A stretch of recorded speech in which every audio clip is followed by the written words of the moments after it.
민주당 원내대표의 출사표를 던진 분입니다. 더불어민주당 박정우 의원 스튜디오에 모시고 어떤 각오로 원내대표에 도전하는지 이야기를 나눠보겠습니다. 의원님 안녕하세요. 네, 안녕하세요. 네. 이번에 저 원내대표 선거 보궐선거잖아요, 일종의. 네, 그렇습니다. 저 예. 출마하셨는데 자 출마의 변. 내가 원내대표가 되면 우리 당이 이렇게 바뀔 것이다. 뭐 이런 출마의 변인 좀 말씀해 주시죠. 네, 원래 그 2기 원내대표의 역할이 내란 종식을 빨리 하고 그리고 지방선거를 이기는 거였거든요. 예. 근데 지금 갑자기 이제 보궐이 생겨서 그거를 이제 이어봐야 되는 것은 틀림없고요. 당이 혼란을 수습하는 게 또 필요하죠. 그리고 또 얼마 전에 대통령께서 대한민국 대전환에 대한 말씀을 하셨기 때문에 네. 민생경제 회복을 통해서 지방선거 승리를 해야 된다 이런 생각이고요.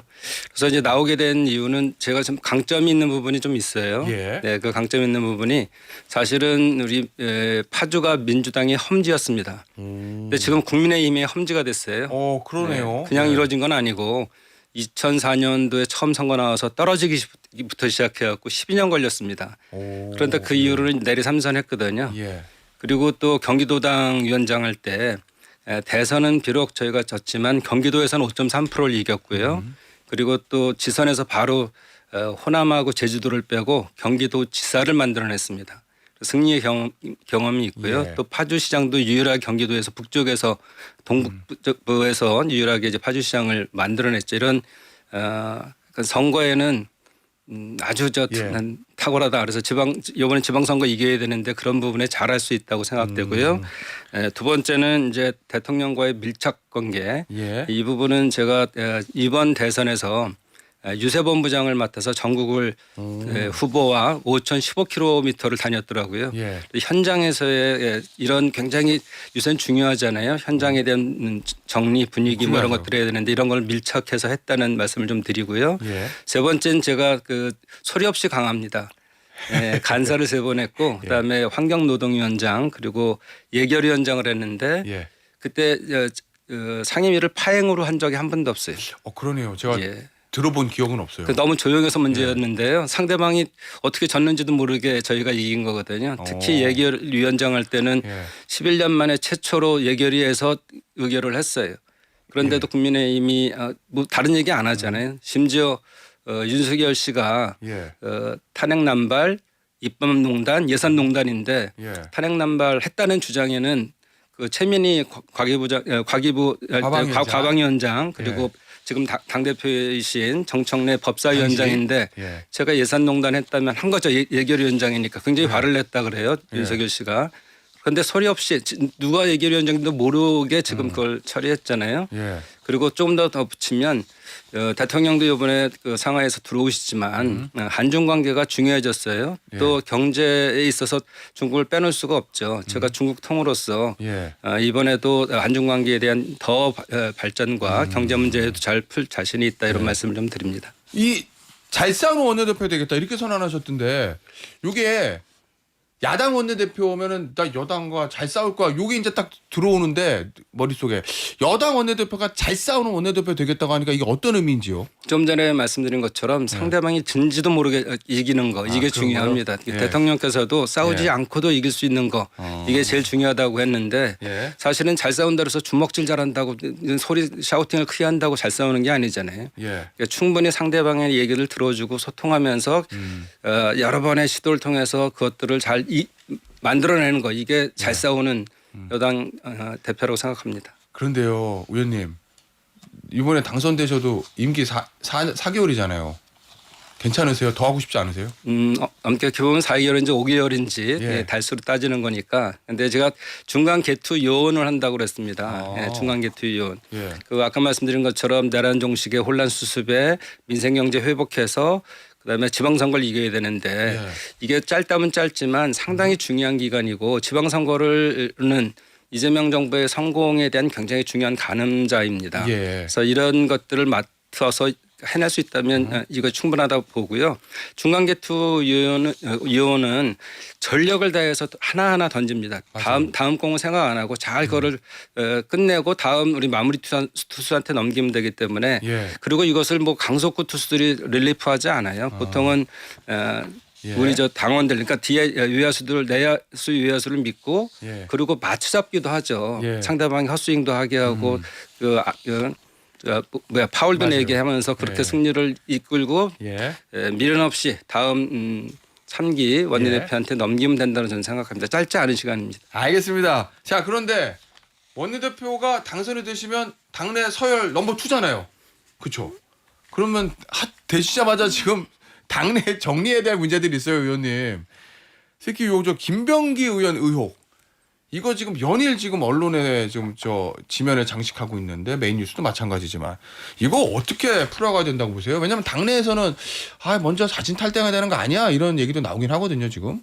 본인이 제명을 당할지언정 탈당하지 않겠다는 것은 억울한 면이 있지 않겠어요? 예. 그런데 다행히도 지도부에서 이거를 윤리심판원에 제소를 했고 지금 조사 중에 있습니다. 이런 전반적인 의혹이 여러 개 있기 때문에 포괄적으로 조사하면서 직권 조사도 가능하거든요. 예. 이제 당의 공식 기구예요. 지도부가 이미 조사를 시켰기 때문에 윤리심판원은 오래 걸리지도 않고 재판 같은 경우는 굉장히 오래 걸리지 않겠어요. 그런데 이거는 12일 날 소명을 통해서 이것이 서류로 하든 본인이 직접 소명을 하든 소명할 기회를 길지 않게 가질 수 있을 것 같고요. 본인이 언론에는 많이 나왔지만 직접 해명한 적은 없으니까 예. 이것들에 대한 들어보고 이것이 국민의 눈높이에 맞지 않는다. 당의 문제에 부담 줄 것 같다면 그때는 뭐 제명이든 뭐든 하겠죠. 예. 뭐 당내 다양한 의견이 있는 것 같은데 지금 김병기 전 원내대표가 자진해서 결단해야 된다라고 이제 가장 강하게 얘기하는 의원이 이제 박지원 의원이시거든요. 12일까지 감찰 결과 기다리면 너무 늦는다. 결단하라. 이런 또 주장도 있던데 당에 좀 질질 끌면 이게 당에 좀 부담은 안 될까요? 당선 의원 같은 경우 일단 빨리 정리가 됐잖아요. 당내에서는. 예, 그런데 예. 일단 그것도 시간적으로는 굉장히 오랜 것들이 겹쳐져 있었잖아요. 지금 장관 후보자 시절에도 그랬고요. 다시 반복되는 얘기지만 공식 기구인 심판원이 있습니다. 여기에 당 지도부가 맡겨놨는데 그걸 바로 뒤엎고 한다는 게 지도부 자체도 부담이 될 수 있고요.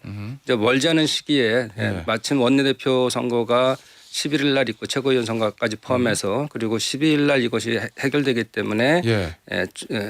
본인의 억울한 부분 그렇게까지 탈당은 안 하고 제명까지 당하겠다는 것도 억울한 부분은 들어서 우리 당원들이나 국민들에게 판단의 기회를 줘야 된다고 생각합니다. 의원님 12일 날 그 윤리감찰단 회의하면요. 그날 결론 나와요? 대부분? 빨리 나오죠. 대부분. 그래요? 예. 알겠습니다. 사안의 시급함이 있으니까 바로 예. 지도부에 보고가 될 거고 결단이 나올 겁니다. 어쨌든 다음 주 초에는 결론이 날 거다. 그렇습니다. 며칠만 기다려달라 이런 말씀이세요. 자, 또 하나의 현안이 있습니다. 통일교 특검하고 2차 특검, 종합특검 있잖아요. 뭐 이런 거 비롯해서 야당하고 이제 협의해야 될 사항 굉장히 많지 않습니까? 그동안 사실은 대부분 파행이었고 이거 어떻게 풀어나갈 생각이세요? 제가 이미 출마 선언문에도 얘기했지만 예. 이런 문제들 내란 종식에 해당하는 문제들 관련된다면 예. 빨리 해야죠. 그러니까 1월 말 안으로 하겠다는 저렇게 약속을 했어요. 2차 종합특검 그다음에 예, 통일교 그렇습니다. 특검 다요? 예. 그러니까 이게 오래 끌면 예. 바라보는 국민들도 답답해하실 거고 힘들어하십니다. 이런 문제일수록 빨리 정리해서 끝나는 게 맞고요. 2차 종합특검은 정리하는 입장에서 할 수밖에 없잖아요. 예. 그리고 이게 정교 분리에 대한 것은 헌법 사항입니다. 정치가 종교에 대해서 탄압해도 안 되지만 종교가 정치에 관여해서는 안 되는 거죠. 예. 이런 것이 통일교 특검, 신천지 특검은 반드시 해야 되고요. 이런 문제들에 대해서 야당과의 협의를 예. 그 시간에 대한 문제를 놓고 계속적으로 더 많은 만남을 가져서 예. 의견 조율하고 그러니까 똑같이 기간이 한 달이 있더라도 그 안에서 몇 번을 만나느냐가 설득하느냐가 중요하잖아요. 예. 최선을 다해서 하고 그렇지 않을 때는 이것은 국민이 바라는 거기 때문에 자고우면하면 안 된다 이렇게 생각하고 있습니다. 자, 그러면 야당에서는 그 얘기도 하거든요. 김병기 특검, 강선우 특검도 하자. 할 거면. 그런 문제는 좀 다르죠. 이거는 국민이 바라는 건가에 대한 문제고 이 정치권에 대한 문제인데 특히나 국민의힘에서도 24년 1월인가요? 김정재 의원이 예. 뭐 3억이나 5억이면은 전체 뭐 매수가 가능하고 이런 얘기들을 했어요. 이철규 의원과의 전화 통화에서. 예, 그렇습니다. 예, 이렇게 해서 시작을 했는데 이게 저희는 이것이 뭐 오래 끌 문제라면 모르겠지만 자체 조사 똑같습니다. 이거 윤리심판원에 조사가 들어갔고요. 예. 이런 것들이 하면 길게 끌 이유가 없어요. 바로 결정하면 되는 건데 예, 그렇습니다. 특검까지 갈 사안은 아니다. 그렇습니다. 바로 예. 경찰 줘서 정리하면 정리하면 되는 이런 거죠. 말씀이신 거군요. 예. 현안이 하나 더 있습니다, 의원님. 이혜원 기획예산처 장관 후보자 임명. 야, 이것도 민주당 입장에서 굉장히 좀 곤혹스러운 얘기인데 어제 보니까 장철민 의원 같은 경우에는 이게 청문회 버틸 수가 없을 거다. 후보자 자진 사퇴하라. 뭐 이렇게 얘기도 하기도 하더라고요.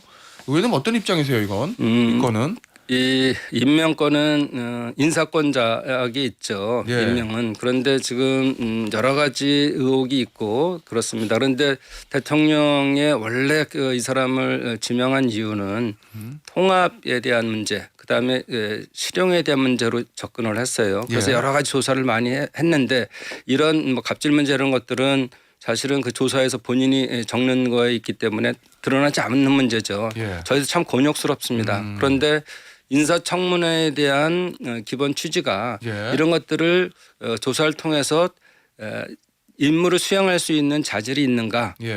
도덕적 흠결은 없는가 이런 걸 보는 거 아니겠어요? 그래서 예. 국민의 판단이 있을 거고 이것도 마찬가지로 청문회의 취지이기 때문에 인사청문회의 취지이기 예. 때문에 본인이 나와서 소명할 건 소명하고 사과할 건 사과하고 그리고 본인이 국민의 눈높이에 맞지 않는다면 당연히 자진 사퇴하는 것이 예. 맞다고 생각합니다. 의원님. 원내대표 되시면요. 이 인사청문회 전략 이런 것도 다 진두지휘 하시죠. 원내대표시니까. 그렇습니다. 예. 이까지 보면 뭐 민주당도 그렇고 국민의힘도 그렇고 대부분 이제 여당 청문위원들은 아무래도 후보자들 방어 속된 말로 쉴드 치는 게 주 임무가 될 수밖에 없잖아요. 그럼 이번에 이혜훈 장관 후보자 인사청문회에는 민주당의 청문위원들은 목적이 방어 쉴드입니까? 아니면은 송곳 같은 검증입니까? 역할이? 일단 도덕성의 문제에 대한 검증들을 통해서 예. 그냥 무조건 여당이라 해서 그 방어하는다 이런 건 안 맞는 것 같고요. 이번에는 특히 예, 능력을 보고 대통령께서 통합과 실용에 대한 문제였기 때문에 이 예산권에 대한 문제가 너무 한쪽이 맞게 되면은 치우친다 이런 거 아니겠어요? 예. 대통령께서 균형 발전 이런 문제도 말씀하셨기 때문에 이런 예산에 대한 안배를 보고선 한 건데 이분의 능력 그런 쪽의 능력이 충분한가를 보고 예. 상대적으로 도덕적 흠결에 대한 것들을 커버할 수 있는가 이렇게 검증하는 게 맞지 않겠어요? 그래서 그런 쪽에 자질 농단 검증 이런 쪽에 능력 검증을 좀 많이 하고 아마도 야당은 도덕성 문제를 할 텐데 예. 아니 그쪽에서는 국민의힘도 5번이나 공천한 사람 아니겠어요? 예. 네. 그런 문제로 보고 있습니다. 어쨌든 예전처럼 뭐 여당이 무조건적으로 방어 이거는 없을 거다라는 말씀이신 거잖아요. 그렇죠. 예. 알겠습니다, 의원님. 또 있습니다, 의원님. 현안이 많아요. 이건 네. 김병기 전 원내대표 때부터 계속 이어져 왔던 건데 어느 순간 언론에 이제 명청 갈등, 정청래 대표하고 이제 이재명 대통령 뭐 그 갈등 뭐 이런 얘기들이 많이 나왔거든요. 그건 아무래도 김병기 전 원내대표가 이재명 대통령과 좀 가깝고 그 다음에 정청래 대표하고 좀 이렇게 어떤 현안들에서 엇박질 낸 경우들이 있어서 그런 표현을 언론에 썼었는데 명청 의원님이 갈등 없습니다. 없습니까? 예, 그 이유는 사실 예. 뭐 정부하고 집권당하고 어떻게 갈등이 있을 수 있어요. 가끔 사인이 안 맞을 수 있습니다. 제가 예. 지금 중간 개투위원 한다 그랬는데 예. 사실 투수하고 포수하고 던지다 보면 이기려고 던지는데 나는 좀 커브 던지고 싶어. 그런데 우선 여기선 패스트볼이 좋아. 예. 뭐 이렇게 사인 낼 수 있잖아요. 근데 그게 서로가 안 맞을 수 있어요. 그럴 때 벤치에서 코치나 감독이 나와서 마운드에서 상의하잖아요. 이건 이 상황은 어떻게 게 좋을 것 같아. 이런 상의를 만들 수 있는 구조를 만들어내면 된다고 생각하고요. 예.